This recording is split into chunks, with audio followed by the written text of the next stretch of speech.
(2020년 2월) 어느 날 서울 남부지법 4층 법정에서는 살인 혐의로 기소된 A씨에 대한 첫 공판이 열렸다. 검사는 공소장을 차분히 읽었다.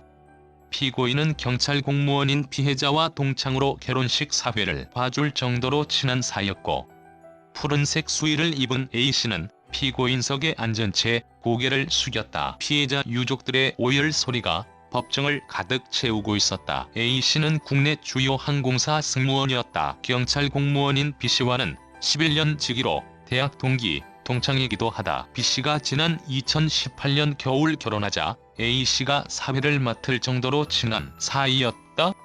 성범죄 혐의 고소그러나 8개월 뒤 두 사람 모두 예상하지 못한 일이 생겼다. A씨가 성범죄 혐의로 고소당해 경찰 조사를 받게 된 것이다. 혐의가 사실로 입증돼 처벌받는다면 A씨는 미국 비자를 발급받을 수 없다. 이렇게 된다면 항공사 승무원으로 근무할 수 없다. 실직 두려움이 A씨를 감쌌다. 즐겨 마시던 술도 끊었다. 3개월 뒤 수사기관의 판단은 불기소 처분 혐의 없음이었다. 절친과의 밤늦은 술자리 승무원의 꿈을 이어가게 된 그는 절친 B씨와 술자리를 약속한다. 수사받던 당시 A씨에게 경찰관인 B씨는 수시로 전화해 조언하고 위로했다. A씨는 B씨와의 약속 자리에서 3개월 만에 술을 마신다. 두 사람은 지난해 12월 하루날을 잡고 오후 7시 20분부터 다음날 새벽 1시 10분까지 주점 3곳을 다니며 소주, 맥주, 위스키, 칵테일을 들이켰다. 마지막 주점에서 B씨의 취한 모습을 본 A씨는 그만 가자고 말했다. 밖을 나와서 두 사람은 실랑이를 벌였다. 저리 가라고, 그만 가자고, 안 취했다니까 우리 집으로 가자. A씨는 B씨를 끌고 자신의 집으로 데려왔다. B씨는 이곳에서 잠자길 원하지 않았다. 주짓수 수련자인 A씨는 안방에 있던 B씨와 몸싸움을 벌였다. A씨는 경찰 조사로 받았던 스트레스 등의 영향으로 감정이 폭발하고 있었다. 일방적인 폭행의 시작. A씨의 일방적인 폭행이 시작됐고 안방 벽면에 선혈이 낭자했다. A씨는 B씨를 그대로 둔 채 피범벅이 된 상태로 인근 여자친구 집으로 이동해 씻고 잠을 잔 뒤 다음날 아침 집으로 돌아와 119에 신고했다. B씨는 숨을 거둔 뒤였다. 사인은 머리덮개 손상으로 발생한 과다 출혈과 얼굴 손상에 따른 기도막 김칠식. A씨는 살인 혐의로 구속돼 재판에 넘겨졌다. 쟁점은 살인의 고의성 여부였다. A씨는 재판에서 살인의 고의성이 없었고 설령 고의가 인정된다고 해도 미필적 고의에 불과하다고 주장했다. 범행 당시 심신미약 상태였다고 주장했다.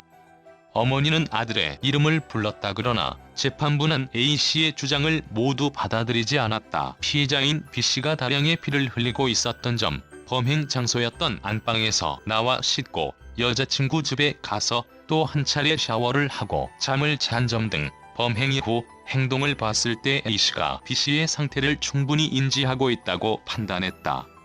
서울 남부지법 형사합의 11부는 지난 6월 1심에서 A씨에게 징역 18년에 보호관찰 5년을 선고했다.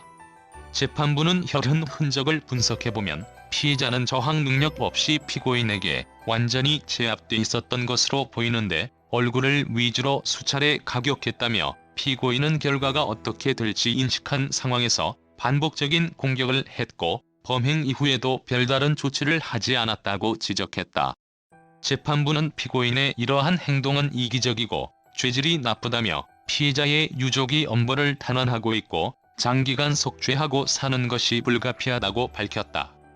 법정에 온 B씨의 어머니는 선고가 끝나자 아들의 이름을 불렀다. 울음소리가 법정을 덮었다. 유족은 A씨가 다른 사람을 때려 살해할 수 있다며 18년보다 더 강한 엄벌을 처해달라고 소리쳤다. A씨에 대한 항소심은 진행 중이며 그 결과는 아직 나오지 않았다. B씨의 아내는 지난해 12월 청와대 청원에 글을 올려 아무리 친구를 때려 피를 쏟게 했더라도 그 순간 구급차만 불렀더라면 살려낼 수도 있었을 것이라며 A씨에 대한 엄중한 처벌을 주장했다. 정정제보, 살인, 승무원, 친구, 경찰관,